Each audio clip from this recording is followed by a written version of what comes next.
শুভ সন্ধ্যা সবাইকে। আশা করি সবাই সুস্থ আছেন, ভালো আছেন। এক্সিস মেডিকেল স্কুলের পক্ষ থেকে আজকে আমরা কথা বলবো এমবিবিএস এর পরে পাবলিক হেলথ ক্যারিয়ার অপরচুনিটি নিয়ে। আজকের আলোচনায় আপনাদের সাথে আছি হোস্ট হিসেবে আমি সম্প্রীতি মজুমদার, উত্তর আধুনিক মেডিকেল কলেজ, সেশন 2016-17। এবং আমাদের সাথে গেস্ট হিসেবে উপস্থিত আছেন ডক্টর আসমা বিনতে আজিজ আপু, MPH epidemiology, PhD research fellow, University of Oslo, Norway.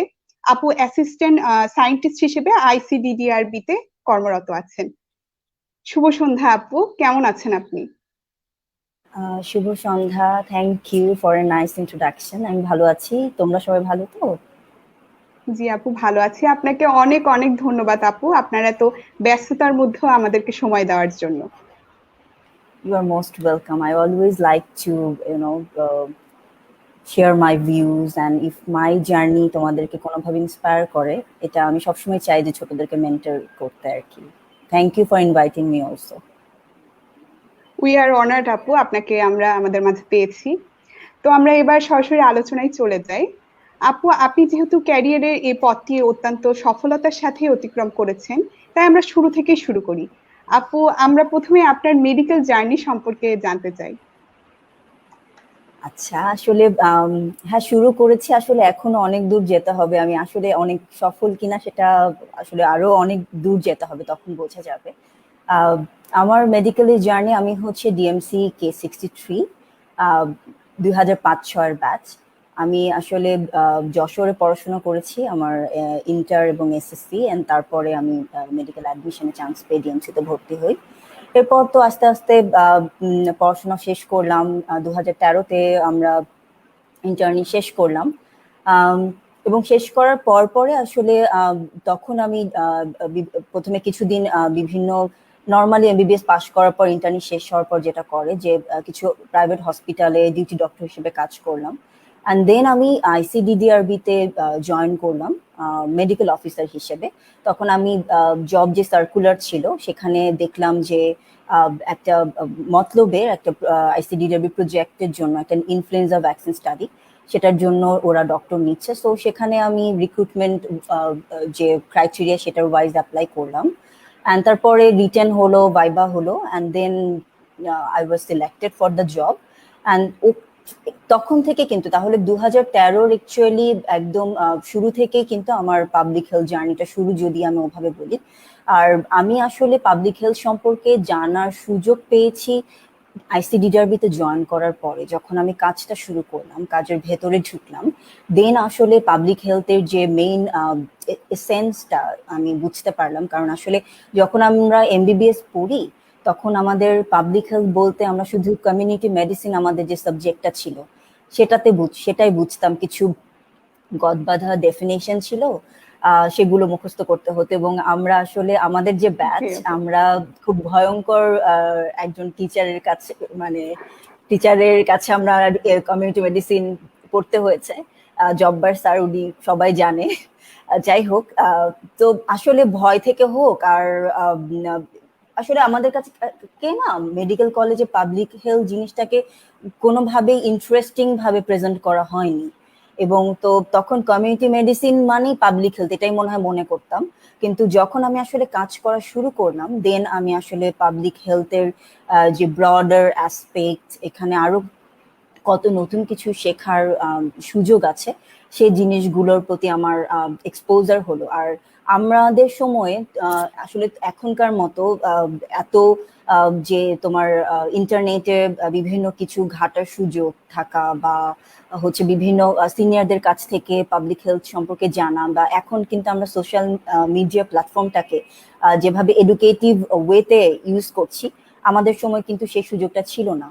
তো তখন অ্যাকচুয়ালি নিজের মতো করেই আমার জার্নিটা তৈরি করতে হয়েছে, এবং আসলে কাউকে দেখে আমি কোনো পথ অনুসরণ করব, বা কেউ আমাকে ভালো কোনো বুদ্ধি দিতে পারবে ক্যারিয়ার রিলেটেড, এরকম আমি কাউকে পাইনি। তো আমার জার্নিটা আমি আমার নিজের মতো করেই শুরু করেছি, এবং অনেক জায়গায় আস্তে আস্তে থেকে আমি শিখেছি নিজেকে কিভাবে ইমপ্রুভ করতে হবে, নিজের জায়গাটাকে আরো কিভাবে পাকাপোক্ত করতে হবে, কাজের মাধ্যমে শিখেছি, এবং তারপরে একাডেমিক্যালিও নিজেকে ডেভেলপ করার সুযোগ হয়েছে। বিভিন্ন ন্যাশনাল ইন্টারন্যাশনাল সিম্পোজিয়ামে আমার কাজকে আমি রিপ্রেজেন্ট করার সুযোগ পেয়েছি। বিভিন্ন তোমার ইন্টারন্যাশনাল যে ইনস্টিটিউশন আছে যারা অ্যাডভান্সড ট্রেনিং করায় পাবলিক হেলথের উপর, স্পেশালি আমি কাজ করি ক্লিনিক্যাল ট্রায়ালের উপরে। Vaccine is my expertise. So vaccine related বিভিন্ন অ্যাডভান্স ভ্যাকসিনোলজি কোর্সে আমি অ্যাটেন্ড করার সুযোগ পেয়েছি। তো এভাবেই আসলে পাবলিক হেলথ জার্নিটা শুরু, এবং আমি এখনো শিখছি। আসলে শেখার কোনো সুযোগ মানে কোনো শেষ নাই। আর পাবলিক হেলথে আসলে সবসময় একটা নতুন কিছু শেখার, নতুন জিনিসের প্রতি শেখার যে আগ্রহ সেটা থাকতে হয়। সো সেটা আমার আছে। তো চেষ্টা করছি নিজেকে এই ফিল্ডে আরো একটু ভালোভাবে এক্সপার্ট হিসেবে প্রেজেন্ট করার, আরো নতুন কিছু শেখার। জি আপু, আপনার কথা শুনে অনেক ভালো লাগলো, আপনার জার্নি সম্পর্কে জানতে পেরে। আপু, আসলে আমরা যখন থার্ড ইয়ারে থাকি, আমরা পাবলিক হেলথ বলতে কমিউনিটি মেডিসিনের কয়েকটা গদবাঁধা মুখস্থ ডেফিনেশনই বুঝি আসলে। তো আমরা এক্স্যাক্টলি। অনেক ফরচুনেট যে আমরা আপনাদের অভিজ্ঞতা সম্পর্কে অনেক আগে থেকে জানতে পারছি। তা আপু, তা আপনার মতে আপু, পাবলিক হেলথ আসলে কি? আমরা তো শুধু ডেফিনেশনই বুঝি, কিন্তু আসলে পাবলিক হেলথ সেক্টরটা কি? আচ্ছা, আসলে ডেফিনেশনে যাচ্ছি না, আমি যদি খুব সহজ করে বলি, কোনো আমি একটা এক্সাম্পল দিয়ে যদি আমি বোঝাতে চাই, সেটা হলো যদি কেউ একটা অ্যাক্সিডেন্ট করে, তাহলে আমাদের ক্লিনিক্যাল লাইনে কি হয় যে সে একটা ডক্টরের কাছে যাবে, এবং ডক্টর হচ্ছে তার অ্যাক্সিডেন্টের যদি তার কোনো ফ্র্যাকচার হয়ে থাকে সেটার একটা ট্রিটমেন্ট দিয়ে দিবে। So this is the normal way of treating a patient clinical মেডিসিনে, তাই না? আর পাবলিক হেলথের ব্যাপারটা হলো যে আমরা রিসার্চাররা আমরা আসলে তখন ট্রিটমেন্টের সাথে সাথে আরো কিছু জিনিস খুঁজে বের করি। ব্যাপার সেগুলো কি? তখন আমরা জানার চেষ্টা করি যে আসলে অ্যাক্সিডেন্টটা কেন হলো, আসলে কি এটার পেছনে কজটা কি, যিনি অ্যাক্সিডেন্ট করেছেন তার কি কোনো দৃষ্টির কোনো সমস্যা আছে কিনা, বা তিনি যখন আসলে ড্রাইভিং করছিলেন তখন কি তিনি কোনো ড্রাগ বা অ্যালকোহল নিয়েছিলেন কিনা। মানে এই যে অ্যাক্সিডেন্টের মেইন রুট কজটা জানার চেষ্টা করতে হবে। অ্যান্ড দেন আরো আরো কিছু ফ্যাক্টর থাকতে পারে, যেমন সেটা হতে পারে যে রোডটা ভালো ছিল না, তিনি যে রোডে গাড়িটা চালাচ্ছিলেন সেটা ভালো ছিল না।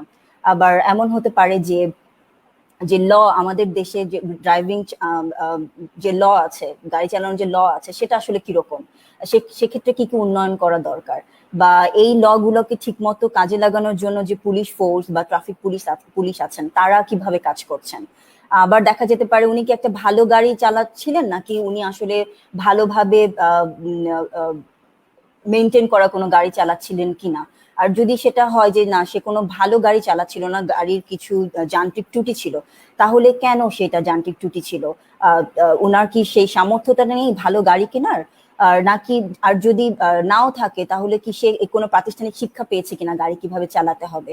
আর দেন মানে প্রত্যেকটা স্টেপে যে মেন মানে কজটা, অ্যাক্সিডেন্টের কজটাকে বের করে নিয়ে আসা। অ্যান্ড দেন কমিউনিটি মানে যারা সোসাইটিতে আসলে এই যে অ্যাক্সিডেন্ট গুলো ঘটছে এবং যে ল গুলো আছে সেটা সম্পর্কে সাধারণ মানুষের কি ধরনের ধারণা। তো এই প্রত্যেকটা জায়গায় এই কজটা খুঁজে বের করে আমাদের এই কোন কোন জায়গাগুলোতে ইমপ্রুভমেন্ট দরকার সেগুলো নিয়ে কাজ করা। তো সামগ্রিক, এবং সেই কাজটা কারা করতে গেলে কাদেরকে লাগবে, সেটা যেমন হেলথ ডিপার্টমেন্ট যারা চিকিৎসা দিচ্ছেন তাদেরকে কাজে লাগাতে হবে, দেন যারা ল তৈরি করছেন তাদেরকে কাজে লাগাতে হবে। যেমন আমি বললাম কমিউনিটিতে পারসেপশনটা কিরকম, তারা এই ধরনের অ্যাক্সিডেন্টটাকে কিভাবে দেখছে, তারা কি কি ভালো করা যায় এই ধরনের অ্যাক্সিডেন্টটা এড়ানোর জন্য, সেজন্য কি চিন্তা করছে। সো কমিউনিটির ইনভলভমেন্টটা এখানে জরুরি। সো অল এই বিভিন্ন মাল্টি সেক্টরে কাজ করে কিন্তু আমরা একটা জিনিস প্রিভেনশনের কাজ করি। সো পাবলিক হেলথ জিনিসটা হচ্ছে ইটস মোর দ্যান প্রোটেকশন। প্রোটেকশনের সাথে প্রিভেনশন এবং হচ্ছে গিয়ে প্রমোশন, এই তিনটার কম্বিনেশন অ্যাকচুয়ালি পাবলিক হেলথটা কাজ করে। সো এটা একটা সাধারণ উদাহরণ দিয়ে আমি বোঝানোর চেষ্টা করলাম যাতে সবাই বুঝতে পারে। আর ডেফিনেশন তো সব জায়গাতেই যে কোনো জায়গায় সার্চ করলেই তোমরা পেয়ে যাবা। So this is public health. আসলে পাবলিক হেলথে কাজ করতে গেলে এটা বললাম যে এটা মাল্টি ডিসিপ্লিনারি একটা সেক্টর। সেখানে যেমন এডুকেশনের একটা ভূমিকা আছে, তেমনি কিভাবে মানুষের বিহেভিয়ার চেঞ্জ করা যায় সেটার একটা ভূমিকা আছে, সেক্ষেত্রে একটা কাজ করার সুযোগ আছে। অ্যান্ড পাবলিক হেলথে কাজ করার মাধ্যমে যে জিনিসটা আসলে আমাকে পাবলিক হেলথে আসার পেছনে খুব এনকারেজ করেছে সেটা হচ্ছে যে there is a chance of innovation. সেটা তুমি নতুন কিছু করার, তোমার নতুন নলেজ জেনারেট করার একটা সুযোগ থাকে। শুধু অ্যানাটমি ফিজিওলজি পড়ে আমরা হয়তো এবং যে ট্রিটমেন্ট গাইডলাইন ডাক্তাররা ফলো করে সেগুলো কিন্তু রিসার্চের মাধ্যমে আসে। সো আমার কাছে এই জিনিসটা অনেক বেশি ইন্টারেস্টিং মনে হয় এবং এজন্যই কিন্তু আমার পাবলিক হেলথে ক্যারিয়ার করতে আসাটা আমার মনে হয় আমি সহজভাবে বুঝাতে পেরেছি। জি আপু, আপনি অনেক সহজ করে বুঝিয়েছেন আমাদের। আসলে পাবলিক হেলথ সম্পর্কে যে ধারণা ছিল অনেক ক্লিয়ার হলো আপনার কথাই। আপু, প্রাথমিক পর্যায়ে মেডিকেলে পড়ার সময়, মানে যা এমবিবিএস পড়াকালীন সময়ে কেউ যদি পাবলিক হেলথে পরবর্তীতে ক্যারিয়ার করতে চায়, তাহলে তারা কিভাবে প্রিপারেশন নিতে পারে? আগে থেকে কি আমরা কিছু প্রিপারেশন নিয়ে নিজেকে এগিয়ে রাখতে পারি? হ্যাঁ, অবশ্যই। আমি এর আগে একটা টকেও বলেছিলাম যে অবশ্যই প্রিপারেশনের আসলে কোনো বিকল্প নেই। আর এখন আসলে এত সবকিছু সহজলভ্যতা বেড়ে গেছে, everything is in Google, YouTube, এবং অবশ্যই মেন্টরশিপটাকে এখন সবাই অনেক গুরুত্ব দেয়। সো আমরা যারা পাবলিক হেলথে ক্যারিয়ার করছি আমরা অবশ্যই আছি তোমাদের সবাইকে সাহায্য করার জন্য। আর যেটা হতে পারে যে ইন্টার্নশিপের সময়ই একটু রিসার্চ মেথোডোলজি সম্পর্কে জানা, এবং আমি জানি যে অনেক প্রাইভেট ইউনিভার্সিটি গুলো কিন্তু masters of public health MPH করার অনেক সময় সুযোগ থাকে। ইন্টার্নের সাথে সাথে উইকেন্ড যে কোর্সগুলো সেগুলো করার একটা সুযোগ থাকে। এরপরও ঘরে বসে আমি মনে করি যদি পাবলিক হেলথের কিছু রিকগনাইজ বুক যদি কেউ পড়তে পারে, মেথোডোলজি সম্পর্কেও যদি জানতে চায় অবশ্যই সেগুলো জানতে পারে। এবং কিছু অনলাইন ফ্রি কোর্স আছে যেগুলো অবশ্যই ইন্টার্নের সময় থেকে বা মেডিকেল কলেজে থার্ড ইয়ারের পরে ছেলেমেয়েরা ঘাটাঘাটি করতে পারে।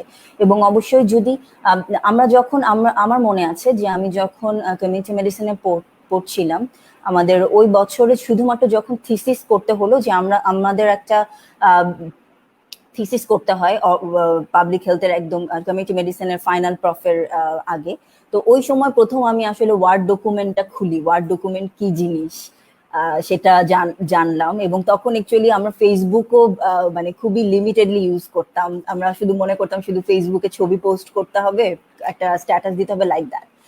আর এরপরে তখন আমি দেখলাম যে আসলে ওয়ার্ডে কাজ করার যে এক্সপেরিয়েন্সটা, ওয়ার্ড শিখতে হবে, তাড়াতাড়ি যে কোনো জিনিস একটা টাইপ করা এটা important, plus power point presentation তৈরি করা, কিভাবে পাওয়ার প্রেজেন্টেশন তৈরি করতে হয়, প্লাস অবশ্যই নিজে থেকে প্রেজেন্টেশন স্কিল কিভাবে ডেভেলপ করা যায় সেগুলো নিয়ে অবশ্যই পড়াশোনা করা যেতে পারে। এবং ইউটিউবে এবং বিভিন্ন অনলাইনে কিন্তু প্রচুর টিপস আছে, সেগুলো সম্পর্কে জানা যেতে পারে।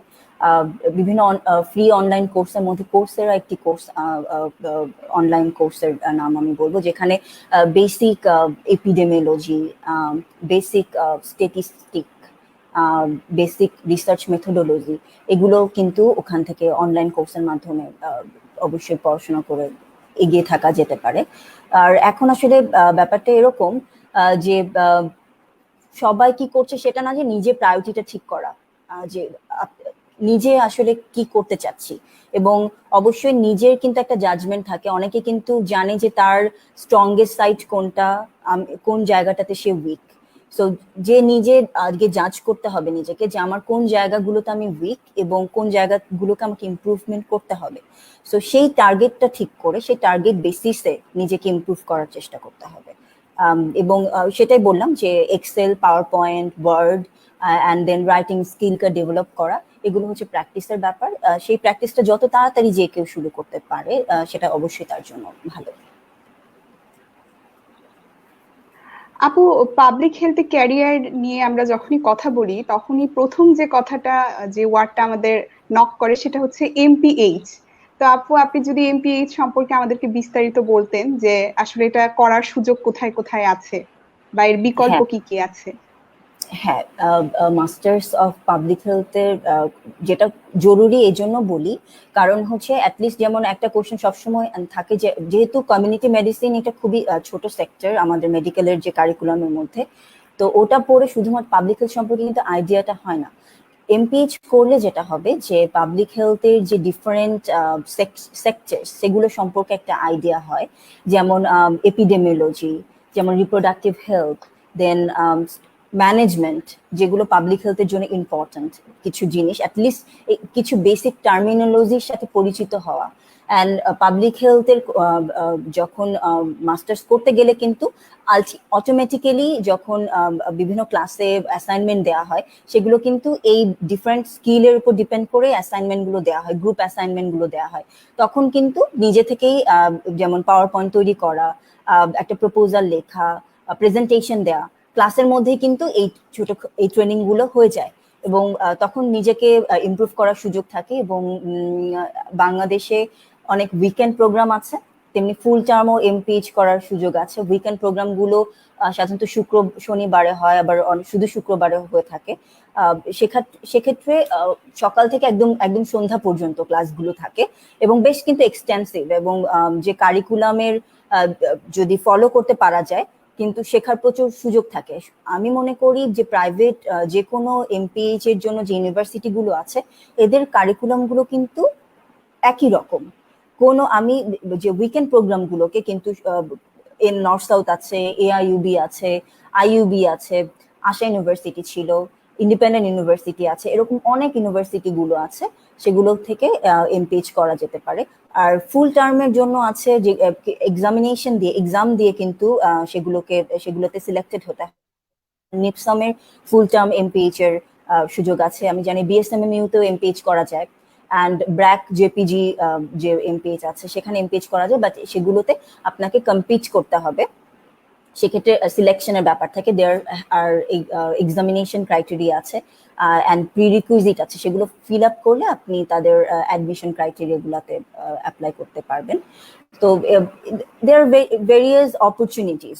কিন্তু আমি মনে করি যে ইউনিভার্সিটির just tagging is not important, কিন্তু আপনি যেই কারিকুলামে ঢুকছেন সেখান থেকে কতটুকু নলেজ আপনি গ্যাদার করতে পারবেন এবং সেটা আপনি একদম বেস্ট ওয়েতে আপনি অ্যাপ্লাই করতে পারবেন নিজের উপর, এবং নিজের শেখার কতটা আগ্রহ সেটা আসলে ডিপেন্ড করবে।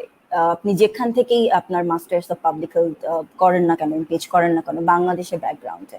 আর অনেকেই মাস্টার্স করতে পারে, আবার যেমন ইন্টার্নের পরে কিছু গভর্নমেন্ট স্কলারশিপ গুলো আছে, সেগুলো দেখতে পারে মাস্টার্স করার জন্য। মাস্টার্স বিভিন্ন টপিক্সে মাস্টার্স করা যেতে পারে। মাস্টার্স অফ পাবলিক হেলথ যেমন আছে, গ্লোবাল হেলথে মাস্টার্স করা যেতে পারে, দেন পাবলিক হেলথ পলিসির উপরে মাস্টার্স করা যেতে পারে। সো স্কলারশিপ গুলো দেখে দেখে সেখানের যে রিকুইজিট গুলো আছে, প্রি রিকোয়ারমেন্ট গুলো আছে, সেগুলো ফিল আপ করে আলটিমেটলি কিন্তু বাইরের স্কলারশিপের জন্য অ্যাপ্লাই করা যেতে পারে। আচ্ছা আপু, এই এমপিএইচ এর কি আর কোনো বিকল্প আছে? মানে আমরা এমপিএইচ না করে আর কি করতে পারি? অ্যাকচুয়ালি এখন বাংলাদেশের ব্যাকগ্রাউন্ডে পাবলিক হেলথের জন্য মাস্টার্সই এখন পর্যন্ত আছে। আর মাস্টার্সে বাদে তো আপনার এর পরের ধাপ হচ্ছে পিএইচডি। তো মাস্টার্স বললাম না যে এমপিএইচ এ যেমন এমপিএইচ করা যেতে পারে, তেমনি অন্যান্য সাবজেক্টের, যেমন পাবলিক হেলথের অন্যান্য সাবজেক্টের উপর মাস্টার্স করা যেতে পারে, সেটা আরেকটা স্টেপ। কিন্তু বাংলাদেশ অ্যাকচুয়ালি পাবলিক হেলথের মানে প্রথম দিকের ডিগ্রিগুলোর মধ্যে মাস্টার্স অফ পাবলিক হেলথই বলে। এবং এই আমাদের বিভিন্ন যে ইউনিভার্সিটি গুলো আছে, প্রাইভেট ইউনিভার্সিটি গুলো, ওরা কিন্তু এমপিএইচটাকেই অফার করছে। আমার এখন পর্যন্ত জানা মতে এমপিএইচ বাদে আর কোনো স্পেসিফিক কোনো কিছু ওরা অফার করছে না। এবং এরপরে যারা আরেকটা জিনিস আছে যে অনেকে ওয়ার্ক এক্সপিরিয়েন্স ইম্পর্টেন্ট, যারা পাবলিক হেলথে কাজ করছে সেক্ষেত্রে অনেক সময় মাস্টার্স অফ পাবলিক হেলথ না করে যারা আগেই, যদি এমন অনেক সার্কুলার থাকে, এটা আসলে দেখতে হবে যে অনেক রিক্রুটমেন্ট ইয়েতে থাকে যে মাস্টার এমপিএইচ চাচ্ছে না, সেক্ষেত্রে যদি এরকম কোনো রিক্রুটমেন্টে অ্যাপ্লাই করে একটা ওয়ার্ক এক্সপিরিয়েন্স নিয়ে সেখান থেকে যদি নিজেকে এক্সপার্ট হিসেবে ভালো করে প্রিপারেশন নিয়ে বাইরের স্কলারশিপে অ্যাপ্লাই করা যেতে পারে। যেমন ইউরোপের অনেক ইউনিভার্সিটি গুলো আছে যেখানে মাস্টার্স না করা থাকলেও আপনি সরাসরি পিএইচডি তে অ্যাপ্লাই করতে পারেন। It's depends, there is no certain protocol. বিভিন্ন দেশের জন্য, বিভিন্ন অর্গানাইজেশনের জন্য কিন্তু মানে ডিফারেন্ট ডিফারেন্ট রিকোয়ারমেন্ট লাগে। এরকম কোনো বাইবেল নেই যে এমপিএইচ যেমন করতেই হবে, এমপিএইচ না করলে যেমন পাবলিক হেলথে ক্যারিয়ার শুরুই করা যাবে না, সেটাও যেমন ট্রু না। আবার অনেকে এমপিএইচ করে ফেলছেন, তারপরও হয়তো নিজের পছন্দ মতো জবে অ্যাপ্লাই করতে পারছেন না বা জব সার্কুলার পাচ্ছেন না। It depends. So there is nothing so certain. যেমন কেউ বলতেই পারে না যে আপনি এমপিএইচ করা থাকলেই আপনি একদম বেস্ট জব অপরচুনিটি পাবেন, আবার এমপিএইচ না করা থাকলে আপনি পাবেন না। সেটা আসলে বলা যাবে না। এটা ডিপেন্ড করবে কি ধরনের জবে আপনি অ্যাপ্লাই করছেন, আপনার ফিউচার, আপনার প্ল্যানিং কি। বাট যদি একাডেমিক্যালি আপনি চিন্তা করেন এবং একাডেমিক্যালি নিজেকে স্ট্যাবলিশ করতে চান, অবশ্যই একটা এমপিএইচ অবশ্যই আপনাকে এগিয়ে রাখবে। কারণ আপনি তখন অ্যাটলিস্ট রিসার্চের বেসিক আইডিয়াটা আপনার আছে, সেটা আপনি প্রাইভেট থেকে করেন আর ফুল টার্মই করেন না কেন।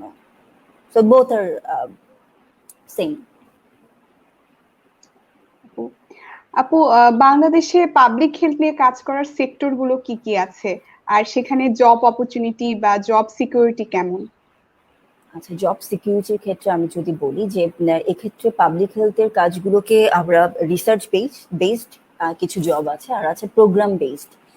রিসার্চ বেসড জবের জন্য যেমন বিভিন্ন রিসার্চ অর্গানাইজেশন আছে, আইসিডিডিআরবি আছে, ব্র্যাক আছে, আবার বিভিন্ন কিন্তু ইউনিভার্সিটিতেও কিন্তু রিসার্চ বেসড জবের অপরচুনিটি আছে, রিসার্চ অ্যাসিস্ট্যান্ট হিসেবে কাজ করার অপরচুনিটি গুলো আছে।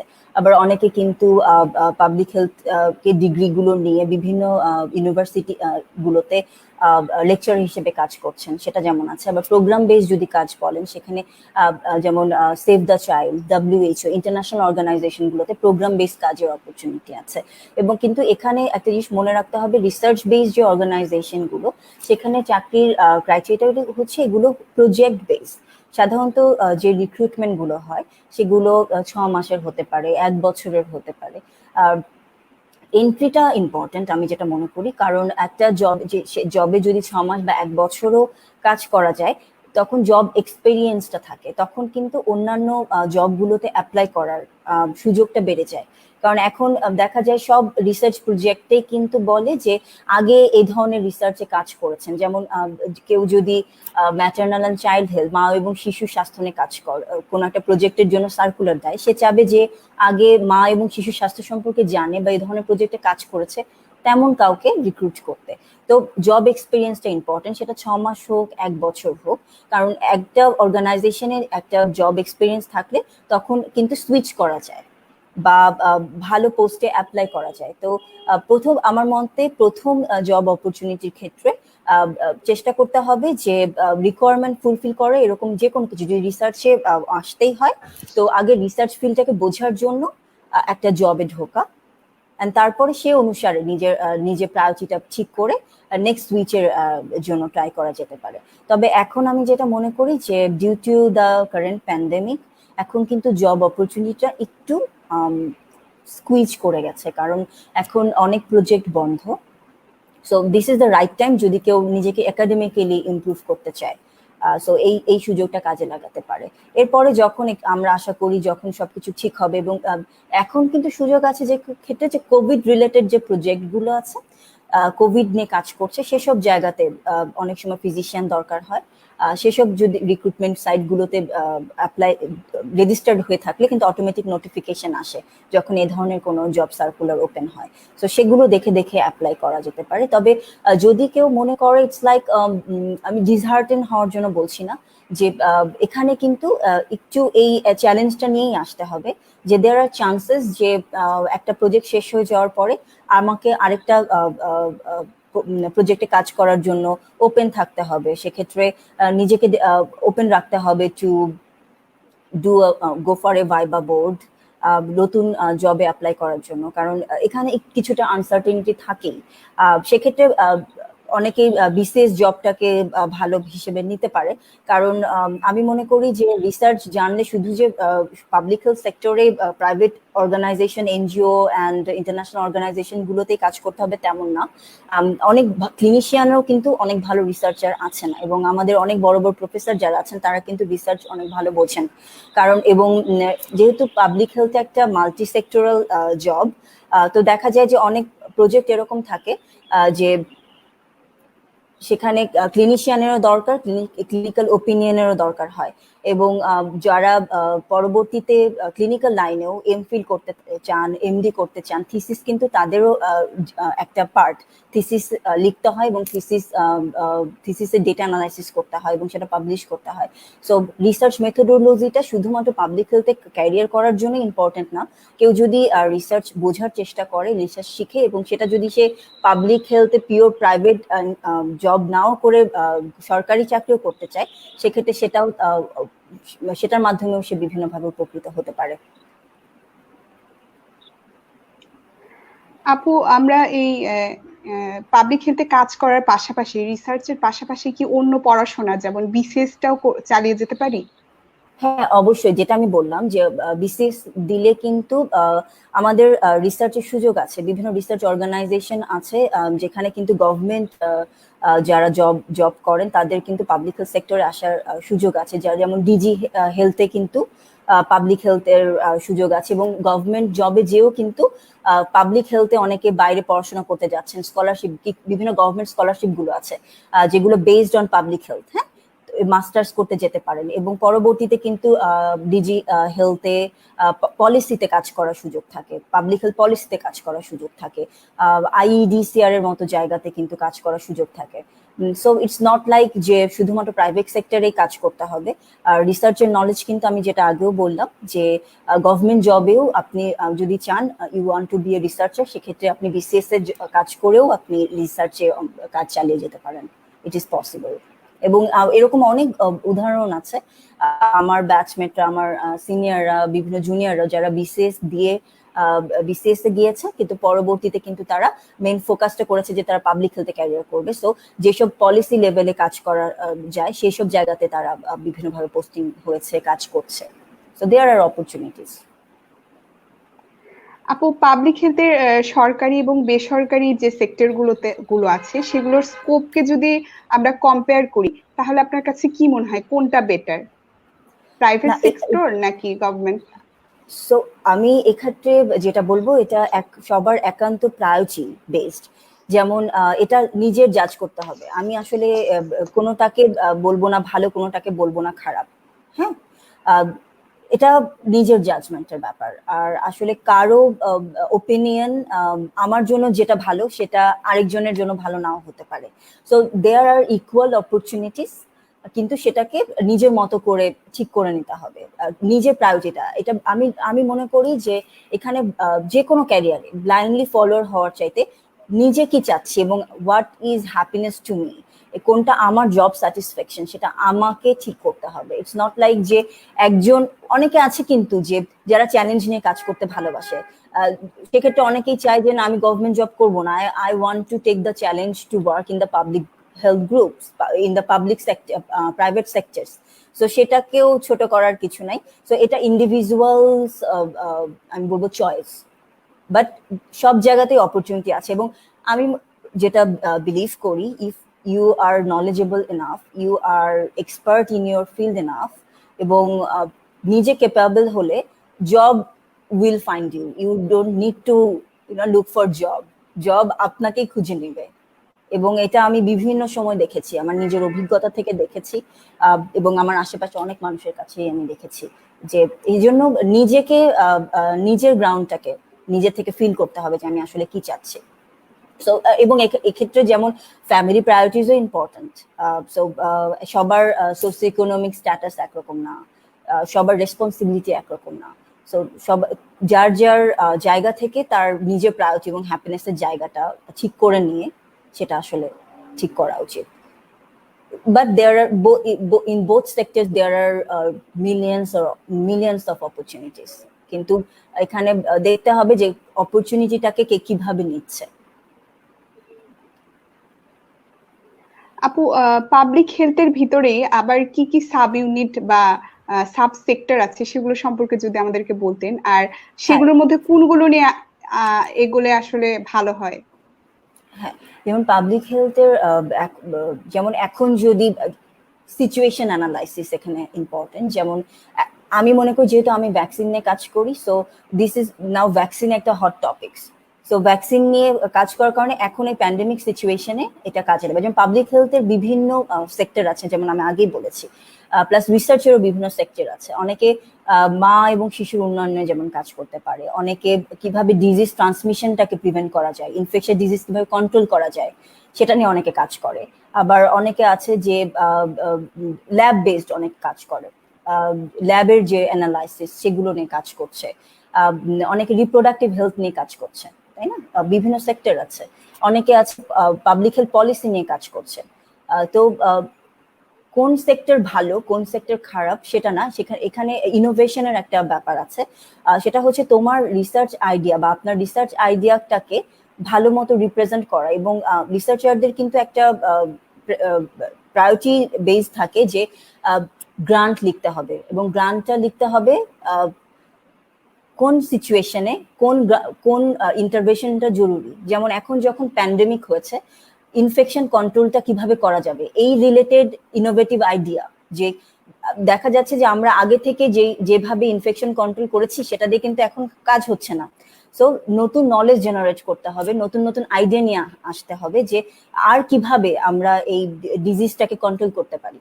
তো সেক্ষেত্রে যারা ইনফেকশন ডিজিজ নিয়ে কাজ করে তারা যেমন কাজ করতে পারে, ডিজিজ ট্রান্সমিশন যারা প্রিভেনশন নিয়ে কাজ করে তারাও কাজ করতে পারে। প্লাস এখানে যারা পলিসি নিয়ে কাজ করে তাদেরও কিন্তু ভূমিকা আছে, কারণ যে কোনো রিসার্চ রেজাল্ট শুধু প্রডিউস করলে হয় না, এই জিনিসটা কিন্তু জায়গা মতো পলিসি মেকারদের কাছে পৌঁছে দেওয়াটা অনেক বেশি ইম্পর্টেন্ট। এবং সেটাকে খুব সুন্দরভাবে এবং জেনারেলাইজ ভাবে, আমি যদি বলি সাধারণ মানুষের জন্য সহজবোধ্যভাবে প্রেজেন্ট করাটা, সেটা নিয়ে লেখাটা অনেক অনেক অনেক এটা কৃতিত্বের ব্যাপার, এবং এটার জন্য অনেক এক্সপার্টিজের দরকার হয়। সো সেটাও ইম্পর্টেন্ট। সো এখানে আবার এখন যেটা খুব গ্রোয়িং ফিল্ড, মেন্টাল হেলথ যেমন একটা গ্রোয়িং ফিল্ড, তাই না? সো এটা নিয়ে অনেকে কাজ করতে পারে। সো প্রথমে একাডেমিক্যালি আগে পাবলিক হেলথটাকে বুঝতে হবে, এরপর আসলে নিজের ইন্টারেস্টের জায়গাটা সেখানে খুঁজে বের করতে হবে। যে একাডেমিক্যালি আমি এখন মোটামুটি সবই আমি বুঝেছি যে পাবলিক হেলথের সেক্টর গুলো কি, এগুলো যেমন প্রথমে জানতে হবে। এরপরে নিজের প্রায়োরিটিটা ঠিক করতে হবে যে আমার মনে হয় আমি আসলে এই সেক্টরটাতে কাজ করতে চাই। সেটা কি ভ্যাকসিন হতে পারে, সেটা মেন্টাল হেলথ হতে পারে, সেটা নিউট্রিশন হতে পারে, সেটা অন্যান্য ডিজিজ কন্ট্রোল হতে পারে, সেটা নতুন কোনো ল্যাবরেটরি টেকনিক ডায়াগনস্টিক কোনো জিনিস তৈরি করার জন্য হতে পারে। আবার সেটা হতে পারে যে নতুন নতুন থেরাপিউটিক্স বের করা। যেমন আমরা জানি যে নিউমোনিয়া কন্ট্রোলের জন্য সাধারণভাবে কাজ করছিল না, তো কিভাবে বাবল সিপ্যাপ খুব সহজলভ্য একটা ইনোভেটিভ মেকানিজম, সেটা কিভাবে বাচ্চাদেরকে নিউমোনিয়া থেকে প্রিভেন্ট করতে পারে। নিউমোনিয়া হলে আইসিইউতে গেলে একটা বাচ্চা কিভাবে খুবই সহজ এবং কম দামি একটা ইনোভেটিভ আইডিয়ার মাধ্যমে মানুষের জীবন বেঁচে আসতেছে। সো এটা আসলে পার্সোনাল চয়েস।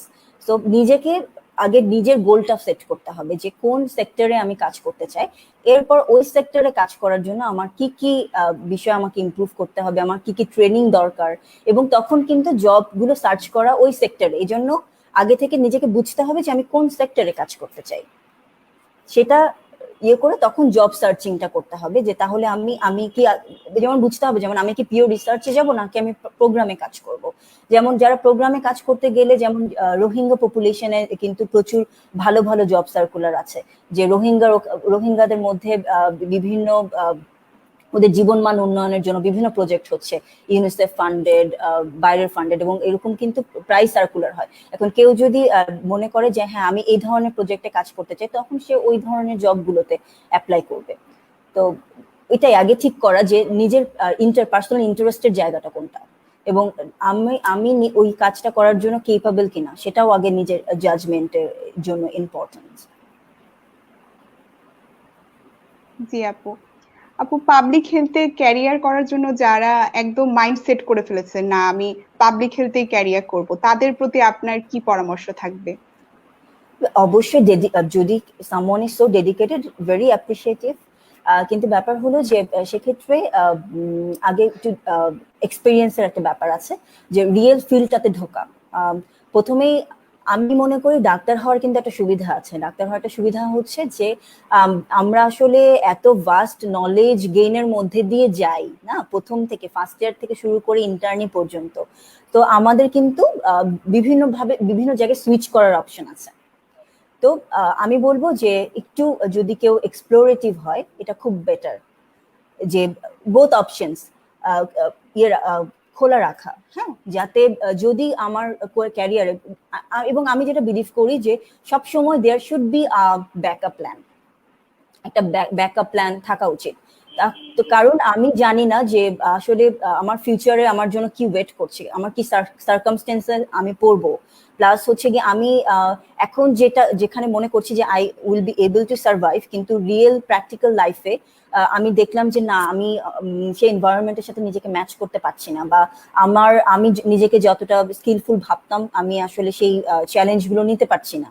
So আমি মনে করি there should be a backup plan if you are determined to do something that is very positive, কিন্তু একটা ব্যাকআপ প্ল্যান থাকা উচিত, যে আমি যদি এখানে দেখি যে না আমার জন্য, আমার ক্যারিয়ারের জন্য আমার এই সেক্টরটা ভালো হচ্ছে না, so that I can switch off. তো আমার অ্যাডভাইসটা হচ্ছে এটা, and also always try to go in the real field, এবং যতক্ষণ পর্যন্ত আসলে প্র্যাকটিক্যালি জিনিসটা না ফেস করা হচ্ছে ততক্ষণ পর্যন্ত কিন্তু একাডেমিক নলেজটা ইজ নট ইনাফ। কারণ বই পড়ে কিন্তু আমরা জাস্ট একটা আইডিয়া পাই, কিন্তু এই জন্য আমি বললাম যেমন পাবলিক হেলথে কিন্তু একটা পার্ট হচ্ছে ম্যানেজমেন্ট একটা বিশাল পার্ট পাবলিক হেলথের ক্ষেত্রে। সো আপনাকে you have to be good manager also, যদি আপনি একটা ভালো প্রজেক্ট চালাতে চান, রিসার্চ আইডিয়া ডেভেলপ, আপনাকে যেমন ভালো ম্যানেজারও হতে হবে। সো সবার জন্য দিস ইজ নট, এই যে বললাম না যে এখানে নিজেকে মাল্টিপল এক্সপার্টিজের উপর দখল থাকতে হবে এভরিওয়্যার। কারণ হচ্ছে যারা বড় বড় রিসার্চার তারা যখন রিসার্চ ফান্ড পায়, আসলে যেমন আমি যদি বলি যে বাজেট একটা অনেক ইম্পর্টেন্ট একটা ফ্যাক্ট, কারণ যে কোনো একটা কাজ করার জন্য তো টাকা লাগবে, তাই না?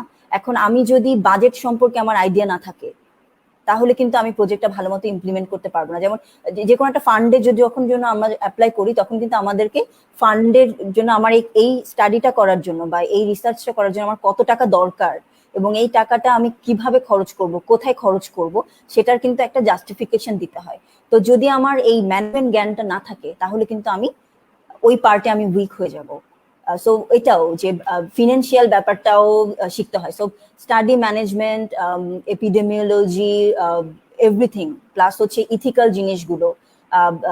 রিসার্চে আমরা হিউম্যান পার্টিসিপেন্ট নিয়ে কাজ করি, সো নিজেকে, যেমন ডাক্তারদের যেমন একটা ওথ থাকে, তাই না, যে আমার দ্বারা পেশেন্টের কোনো ক্ষতি হবে না, তুমি রিসার্চারদেরও কিন্তু একটা এরকম, যদিও এরকম লিখিত না, নিজের ইথিক্সটা জানতে হবে অ্যাজ এ ক্লিনিশিয়ান, যাতে আমাদের রিসার্চের মাধ্যমে, কিন্তু আমাদের মেইন উদ্দেশ্য কি থাকে, পাবলিক হেলথের মেইন উদ্দেশ্য হচ্ছে কি, যেখানে ক্লিনিক্যাল মেডিসিন হয়তো পেশেন্ট ওরিয়েন্টেড, এটা হচ্ছে পুরো পপুলেশন ওরিয়েন্টেড, না যে শুধু একটা মানুষের আমি সেবা দিয়ে দিব না, আমি এমন কিছু করব যেটা দিয়ে পুরো হোল পপুলেশনের, পুরো দেশের একটা চিত্র আমি চেঞ্জ করতে পারবো, মানুষের জীবন মানের আমি উন্নয়ন করতে পারবো, একটা ডিজিজ যাতে না হয়, ডিজিজ হওয়ার আগেই কিভাবে আমি জিনিসটাকে প্রিভেন্ট করতে পারবো যাতে ডিজিজ না হয়। প্লাস হচ্ছে তাহলে কি মানুষের যে চিকিৎসার জন্য যে ব্যয় সেটা কমে যাবে, তাই না? এটা একটা ভাস্ট জিনিস। সো এই জিনিসগুলো মাথায় রাখতে হবে, এবং নিজেকে সব সময় যে নিউ টেকনোলজির সাথে এবং ওপেন থাকতে হবে টু লার্ন নিউ থিংস। যেটা আমি হয়তো 2 বছর আগে শিখেছি, ইন দ্য মিন টাইম এর থেকে ভালো একটা এনালাইসিস টুল চলে এসছে। সো আমার এখন ওই 2 বছর আগে যেটা শিখেছি ওটা তো হবে না, এখন আমাকে নতুন একটা জিনিস শিখতে হবে। তো সব সময় নতুন কিছু শেখার জন্য ওপেন থাকতে হবে। পাবলিক হেলথে কোনো সার্টেন কোনো জিনিস বলে কোনো কিছু নাই, কোথাও বাইবেল বলে কিছু নাই, কারণ পাবলিক হেলথের মেন উদ্দেশ্যই হচ্ছে নতুন নতুন জিনিস উদ্ভাবন করা, নতুন নতুন নলেজ জেনারেট করা। যেমন আমরা কিভাবে জানি যে একটা ওষুধের ডোজ হয়তো 5 বছর আগে আমরা জানতাম এই ওষুধটা ডায়াবেটিসের জন্য খুব ভালো, বা হাইপারটেনশনের জন্য খুব ভালো, বা ক্যান্সারের জন্য খুব ভালো, কিন্তু 10 বছর পরে এসে কিন্তু আমরা জানতে পারলাম না ওই ওষুধটা হয়তো অতটা ভালো না, এই ওষুধের কিছু সাইড ইফেক্ট আসতেছে। সো এই ওষুধটা ওই ডোজে দেওয়াটা পেশেন্টের জন্য ভালো হবে না। ওটা কোথা থেকে আসলো? ওটা রিসার্চের মাধ্যমে আসলো, পাবলিক হেলথ ইন্টারভেনশনের মাধ্যমে আসলো, তাই না? So this is different. So প্রতিনিয়ত কিন্তু যেমন আমরা যারা ট্রিটমেন্ট গাইডলাইন গুলো ফলো করি, হাসপাতালগুলোতে আমরা যে ট্রিটমেন্ট গুলো দিচ্ছি সবসময় কি বলি যে WHO গাইডলাইন অনুসারে আমরা নিউমোনিয়া ট্রিটমেন্ট করছি, বা কোনো একটা ডিজিজের ট্রিটমেন্ট করছি, এই গাইডলাইন গুলো কিন্তু প্রতিনিয়ত চেঞ্জ হতে থাকে। কিভাবে চেঞ্জ হতে থাকে? রিসার্চের মাধ্যমে। রিসার্চাররা ডাটা কালেকশন করে এবং রিসার্চাররা তাদের পাবলিক হেলথ, আমি যদি ওভাবে বলি, যেহেতু আমরা পাবলিক হেলথ নিয়ে কথা বলছি, তো ওই যে নতুন নলেজ গুলো যখন শেয়ার করা হয় গ্লোবাল অডিয়েন্সদের সাথে, তখন এটা পলিসিতে চলে যায়। যখন পলিসিতে চলে যায় তখন বলে যে ঠিক আছে, আমাদের এই নতুন ট্রিটমেন্ট আগের ট্রিটমেন্ট ক্রাইটেরিয়াটা চেঞ্জ করে নতুন ট্রিটমেন্ট ক্রাইটেরিয়াটা ঠিক করতে হবে। তো এভাবেই আসলে পাবলিক হেলথের জিনিসগুলো ইভলিউশন হচ্ছে এবং প্রতিনিয়ত চেঞ্জ হচ্ছে, নতুন জিনিস আসবে। এবং দেখা যায় যে ধরা যায় গত বছর আমরা যেটা জানতাম, এবছর কোনো একজন রিসার্চার সেই রেজাল্টটাকে ভুল প্রমাণ করে দিয়েছে। তো এটা না যে ওই সিচুয়েশনে ওটা ঠিক ছিল, কারণ তখন পর্যন্ত ওইটাই নতুন নলেজ ছিল, কিন্তু এক বছরের মধ্যে ওই নতুন নলেজটা চেঞ্জ হয়ে গেছে। সো আরেকটা যেটা পাবলিক হেলথের ব্যাপারটা হচ্ছে, there will be many people to criticize you. যারা আসলে ক্রিটিসিজমকে ভয় পায় তাদের জন্য পাবলিক হেলথ প্রফেশনটা একটু ডিফিকাল্ট। এখানে মানুষ থাকবেই, কারণ আমরা পাবলিক হেলথে হচ্ছে যে সায়েন্টিফিক ফোরামটাই হচ্ছে এরকম যে তোমার সায়েন্টিফিক আইডিয়া বা আপনার সায়েন্টিফিক আইডিয়াটাকে ভুল প্রমাণ করার জন্য আরেকটা দল কাজ করবে। It's all about logic, it's all about নতুন technology and all about scientific debate. Scientific ডিবেটের মাধ্যমে আসলে নিজেকে প্রুফ করতে হবে যে কেন আপনার আইডিয়াটা ভালো, কেন আপনি মনে করছেন যে আগের যে আইডিয়াটা ছিল সেটা ভালো না। So there are certain things. আরো আসলে হয়তো পরবর্তীতে যদি কোনো সেশন নেওয়া হয়, এগুলো নিয়ে আরো বিস্তারিত অনেক ভালোভাবে আলোচনা করা যাবে। জি আপু, আমরা আমাদের আলোচনার আজকে শেষ পর্যায়ে চলে এসেছি। এখন আমরা দর্শকদের কমেন্ট গুলো পড়বো। তো আপু, জন আবেদিন জনি উনি লিখেছেন যে অসলো ভার্সিটিতে কোন বিষয়গুলো খুবই গুরুত্বপূর্ণ, যেগুলো আমাদের অবশ্যই জানা উচিত? অসলো ভার্সিটিতে, ওকে। ব্যাপার হলো যে বিভিন্ন ইউনিভার্সিটিতে বিভিন্ন ধরনের কোর্সেস থাকে। যেমন আমি পিএইচডি করছি ভ্যাকসিনোলজির উপরে, এটা ফ্যাকাল্টি অফ মেডিসিনের আন্ডারে। এমনি কিন্তু অসলো ইউনিভার্সিটিতে যে হেলথ সিস্টেম অ্যান্ড ইনফরমেটিক্স, এটা অনেক ভালো এবং বিভিন্ন ওয়ার্ল্ডের বিভিন্ন জায়গা থেকে আসলে হেলথ ইনফরমেশন সিস্টেমের উপরে পিএইচডি করতে আসছেন। এরকম বিভিন্ন সাবজেক্ট আছে, আসলে ওভাবে আলাদা করে বলা যাবে না যে কোনটা সবচেয়ে বেশি ভালো। ডিপেন্ড করে যে, যেমন আমি যেহেতু আমার রিসার্চ কেয়ার আমি ফিক্সড করেছি যে আমি ভ্যাকসিনোলজির উপরে কাজ করেছি এবং আমি আমার এক্সপেরিয়েন্সটাকে সেভাবে ক্যারি করতে চাই এবং আমি নিজেকে ভ্যাকসিনোলজি সেক্টরে আরো বেশি এক্সপার্ট হতে চাই নিজে। এজন্য আমার জন্য এই সেক্টরে পিএইচডি করাটা ইম্পর্টেন্ট ছিল। এখন আমি যে এতদিন ক্লিনিক্যাল ট্রায়াল ভ্যাকসিনে কাজ করে আমি যদি এখন সোশ্যাল সায়েন্সে পিএইচডি করি, that will not help in my career. এই জন্য যে ক্যারিয়ারের উপর বেস করে, যেমন হেলথ পলিসি নিয়ে যারা কাজ করতে চান, তারা অবশ্যই মাস্টার্স বা পিএইচডি হেলথ পলিসির উপর করবেন। এটা ডিপেন্ড করবে, বিভিন্ন ইউনিভার্সিটিতে ভাস্ট সাবজেক্ট আছে, সেগুলো থেকে চুজ করতে হয় যে আপনি কোন সেক্টরে আসলে আপনি হায়ার এডুকেশন করতে চাচ্ছেন এবং ওই সেক্টরের বিভিন্ন ফ্যাকাল্টি আছে, তাদের কাছে অ্যাপ্রোচ করতে হয় এবং তাদেরকে নিজের এলওআই লেটার অফ সাপোর্ট পাঠাতে হয়, কেন আপনি তার আন্ডারে পিএইচডি স্টুডেন্ট হিসেবে এনরোল হতে চাচ্ছেন এবং কেন আপনি নিজেকে মনে করেন যে এই সেক্টরে আপনি তার স্টুডেন্ট হওয়ার যোগ্য। এখানে কমিউনিকেশন বিল্ড আপ করতে হয় বিভিন্ন ইউনিভার্সিটির টিচারদের সাথে। আচ্ছা, আমরা নেক্সট কমেন্টে যাই। টিয়া সাহা উনি জিজ্ঞেস করেছেন যে কিভাবে ভালো কোনো পাবলিকেশন বা জার্নালের পার্ট হতে পারি, প্রসিডিওরটা একটু বলবেন প্লিজ। ওকে, এখানে যেটা হয় যে কোনো জার্নালে পাবলিকেশনস এর আগে মেইন ইম্পর্টেন্ট যেটা ডেটা, হ্যাঁ, একটা ডেটা কালেক্ট করতে হয় এবং পাবলিকেশনসটা আপনি কিসের উপর পাবলিকেশনসটা করতে চাচ্ছেন সেটা ইম্পর্টেন্ট। আমি যদি বলি তাহলে যে কোনো, এবং আবার এরকমও আছে যে আপনি যে ডেটা অলরেডি কালেক্টেড, অনেক সময় দেখা যায় যে ওপেন ডেটা আছে বিভিন্ন ওয়েবসাইটে, সেখান থেকে ডেটাগুলো দেখা যেতে পারে এবং সেখান থেকে আপনি আপনার হাইপোথিসিস জেনারেট করতে হবে যে আপনি অ্যাকচুয়ালি ওই ডেটাগুলো থেকে কি পেতে চান, সেগুলোর উপর কাজ করে। এবং প্লাস হচ্ছে গিয়ে আপনি যদি কোনো রিসার্চ টিমের সাথে নিজেকে ইনক্লুড করতে পারেন, সেক্ষেত্রে সেই রিসার্চ টিমের কাজের যে প্রায়োরিটিজ আছে বা কাজের সেক্টরগুলো আছে সেগুলোতে যদি আপনি কন্ট্রিবিউট করেন ইনাফ পরিমাণে এবং তারা মনে করে যে আপনার কন্ট্রিবিউশনটা এই পাবলিকেশনস এর জন্য ইনাফ, তখন তারা আপনাকে ওই পাবলিকেশনসে একজন অথর হওয়ার জন্য ইনভাইট করতে পারে। প্লাস হচ্ছে গিয়ে অনেকে যারা পাবলিক হেলথে ক্যারিয়ার করছে অনেকে তাদের মাস্টার্সের যে থিসিস আছে সেটা পাবলিশ করতে পারেন, কারণ সেখানে আপনি কিছু ডেটা কালেক্ট করেছেন এবং শুধুমাত্র আসলে পাবলিশ করার ব্যাপারটা হচ্ছে কি এটা বিভিন্ন প্রসেসের মধ্যে দিয়ে যেতে হয়। প্রথমে যেমন আপনাকে ডেটা অ্যানালাইসিস করে একটা ম্যানুস্ক্রিপ্ট দাঁড় করাতে হবে, এন্ড তারপরে আপনাকে খুঁজে বের করতে হবে যে আপনার ম্যানুস্ক্রিপ্টটা নেয়ার মতো সব জার্নাল তো সবকিছু পাবলিশ করে না, কোন জার্নালটা আপনার জন্য অ্যাপ্রোপ্রিয়েট হবে পাবলিশ করার জন্য সেটা সেরকম জার্নাল খুঁজে বের করে এরপর সেখানে সেই জার্নালে আপনি এবং ওই জার্নালে যদি ইন্টারেস্টেড টপিকস হয় যে টপিকস নিয়ে আপনি পাবলিশ করতে চাচ্ছেন তখন সেই জার্নালের এডিটরকে আপনি জানাবেন, তারা তখন রিপ্লাই করবে যে আপনার এই টপিকসটা সেই জার্নালের জন্য পাবলিকেশনস এর জন্য অ্যাপ্রোপ্রিয়েট কিনা।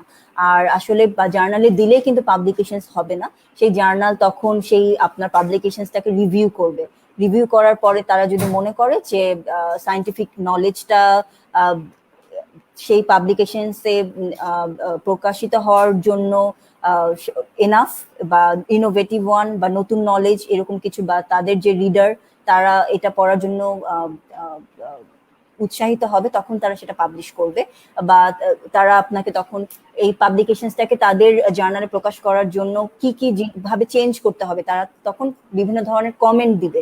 সেই কমেন্ট অনুসারে যদি আপনি আপনার ম্যানুস্ক্রিপ্টটাকে দাঁড় করাতে পারেন, রিভাইজ করতে পারেন, তখন সেই পাবলিকেশনসটা মানে পাবলিশ হয়। সাধারণত মিনিমাম অনেক সময় আপনি প্রথমবার পাবলিশের কোয়েশ্চেন্সের জন্য দেওয়ার পর অনেক আছে যে 5-6 মাস 6 মাস 1 বছর বা তারও অনেক বেশি সময় লাগে একটা পাবলিকেশনস আসলে প্রকাশ পেতে। তবে অবশ্যই পাবলিকেশনসের যদি কাজ করতে চান নিজের যেমন ডেটা কালেকশন করতে পারেন, কিন্তু রিসার্চের জন্য বিভিন্ন কমিটি আছে, বিভিন্ন অর্গানাইজেশনাল কমিটি আছে, সেগুলো থেকে আসলে অ্যাপ্রুভাল নিতে হয়, কারণ আপনি ইচ্ছে করলেই যে কোনো জায়গায় যে কোনো ডাটা কালেক্ট করতে পারবেন না। আপনার রিসার্চ আইডিয়াটা, রিসার্চ প্রপোজালটা ইথিক্যালি অ্যাপ্রুভড হতে হবে সার্টেন ইথিক্যাল বোর্ড থেকে, তারপর আসলে আপনি সেটাতে কাজ করতে পারবেন। আর যদি আপনি কোনো রিসার্চ টিমের সাথে ইনক্লুড হয়ে সেই রিসার্চে কন্ট্রিবিউট করতে পারেন, তো এটা আপনার জন্য ইজি হবে পাবলিকেশনস এর জন্য। আচ্ছা, আমরা নেক্সট কমেন্টে যাই। খালেদ হাসান আস্ক করেছেন যে আফটার ইন্টার্নশিপ গভর্নমেন্ট স্কলারশিপ গুলো কেমন যদি বলতেন, এবং কি কি বিষয় দেওয়া হয় আর পাবার ক্রাইটেরিয়া কি কি? মানে গভর্নমেন্ট স্কলারশিপ যেমন প্রাইম মিনিস্টার স্কলারশিপ আছে, এখন গভর্নমেন্ট স্কলারশিপ গুলো একটু লিমিটেড। আমি লাস্ট যেটা জানি যে প্রাইম মিনিস্টার একটা স্কলারশিপ ছিল, সেটা অ্যাপ্লাই করেছে আমার কিছু পরিচিত মানুষজন, এবং সেখানে অনেক বিভিন্ন টপিকস থাকে স্কলারশিপ। অনেকে ক্লিনিক্যাল, কিন্তু যেমন নিউরো মেডিসিনে মাস্টার্স করছেন বা নিউরো মেডিসিন ক্লিনিক্যাল সাবজেক্ট গুলোতে যেমন স্কলারশিপের অপশন থাকে, তেমনি পাবলিক হেলথের বিভিন্ন সেক্টরের জন্য স্কলারশিপের বিভিন্ন ক্রাইটেরিয়া থাকে। তো আসলে এবং প্রত্যেক বছর এই গভর্নমেন্ট স্কলারশিপ গুলোর ক্রাইটেরিয়া গুলো চেঞ্জ হয়। সো বেটার এই গভর্নমেন্ট স্কলারশিপ গুলোর জন্য আপনি গুগলে সার্চ করতে পারেন, এবং সেখানে একদম ওয়েবসাইট গুলোতে একদম ক্লিয়ারলি লেখা থাকে যে কারা কারা এই স্কলারশিপ গুলোতে অ্যাপ্লাই করার জন্য যোগ্য এবং অ্যাপ্লাই করার জন্য কি কি ডকুমেন্ট লাগবে। তো আমি চাবো যে এবং অ্যাডভাইস করবো আপনারা ওয়েবসাইট গুলোতে যে সার্চ করার জন্য, কারণ এভাবে বলা পসিবল না, কারণ বিভিন্ন স্কলারশিপের ক্রাইটেরিয়া বিভিন্ন থাকে। পরবর্তীতে আশিকুর রহমান প্রশ্ন করেছেন যে প্রাইভেট থেকে এমপিএইচ করে জব সেক্টর কেমন? হ্যাঁ, প্রাইভেট থেকে এমপিএইচ করলে আসলে যখন জবের সার্কুলার থাকে তখন কিন্তু কোথাও লেখা থাকে না যে আপনাকে ফুল টার্ম এমপিএইচ করতে হবে, বা আপনি প্রাইভেট সেক্টর প্রাইভেট কোন ইউনিভার্সিটি থেকে এমপিএইচ করেছেন কিনা, এরকম কিছু লেখা থাকে না। ওখানে রিকোয়ারমেন্ট থাকে যে এমপিএইচ থাকতে হবে। সো আপনি প্রাইভেট সেক্টর থেকে এমপিএইচ করলেও আপনি যেসব রিক্রুটমেন্টে এমপিএইচ কম্পালসারি, সেসব জায়গাগুলোতে আপনি ইজিলি অ্যাপ্লাই করতে পারবেন, কারণ এখন বেশিরভাগ ক্ষেত্রে দেখা যাচ্ছে যে পাবলিক হেলথ সেক্টর গুলোতে কাজের যে রিক্রুটমেন্ট গুলো আসে, পাবলিক অনেকেই এমপিএইচটাকে একটা প্রিরিকুইজিট হিসেবে সার্কুলার গুলো দিচ্ছেন। তো অবশ্যই পাবলিক হেলথে যদি আপনার মাস্টার্স করা থাকে সেক্ষেত্রে আপনি অ্যাপ্লাই করার জন্য অন্যদের থেকে অবশ্যই এগিয়ে থাকবেন। এরপর পরবর্তীতে নওরিন সুলতানা প্রশ্ন করেছেন যে দেশের বাইরে পাবলিক হেলথে এমএসসি করতে কি ইন্টার্নশিপ ম্যান্ডেটরি? এখন ইন্টার্নশিপ বলতে এখানে কি বোঝাচ্ছে? এটা কি কিসের internship? I am not clear. যে ইন্টার্নশিপ বলতে উনি বুঝাচ্ছেন যে আমরা যে এমবিবিএস এর পরে 1 ইয়ার ইন্টার্নশিপ করি সেটা। হ্যাঁ, কারণ আসলে যদি আপনি অ্যাজ এ ডক্টর আপনি পাবলিক হেলথে কোনো মাস্টার্স কোর্সে অ্যাপ্লাই করতে যান, যেমন আমি যেটা বাংলাদেশে পেয়েছি, যেহেতু আমি বাংলাদেশে মেডিকেলে পড়েছি, ডিএমসি তে পড়েছি, তো আপনি তো আসলে যদি ইন্টার্নশিপ কমপ্লিট না করেন তাহলে মনে হয় আমরা বিএমডিসি রেজিস্ট্রেশন সার্টিফিকেট পাই না। তো সেই ক্ষেত্রে কিন্তু আপনি ডক্টর হিসেবে আপনার ওই ডিগ্রিটাকে দেখাতে পারছেন না। তো অবশ্যই ইন্টার্নশিপটা কমপ্লিট থাকতে হবে। পরবর্তীতে দেওয়ান তাসনিয়া আজাদ রাকা উনি প্রশ্ন করেছেন যে প্রাইভেট ইউনিভার্সিটিতে এমপিএইচ করলে গভর্নমেন্ট জবে কি কাউন্ট করা হয়? সেক্ষেত্রে কিছু কিছু পাবলিক হেলথ যে ইউনিভার্সিটি গুলো আছে, কিছু কিছু আছে যে গভর্নমেন্ট সার্টিফাইড। হ্যাঁ, তো সেই ইউনিভার্সিটি গুলোতে যদি আপনি এমপিএইচ করেন তাহলে অবশ্যই সেটা কাউন্ট করাতে পারবেন। আচ্ছা, আশা করি আমাদের দর্শকবৃন্দ সবাই সবার প্রশ্নের উত্তর পেয়ে গেছেন। আপু অনেক সুন্দর করে বুঝিয়েছেন।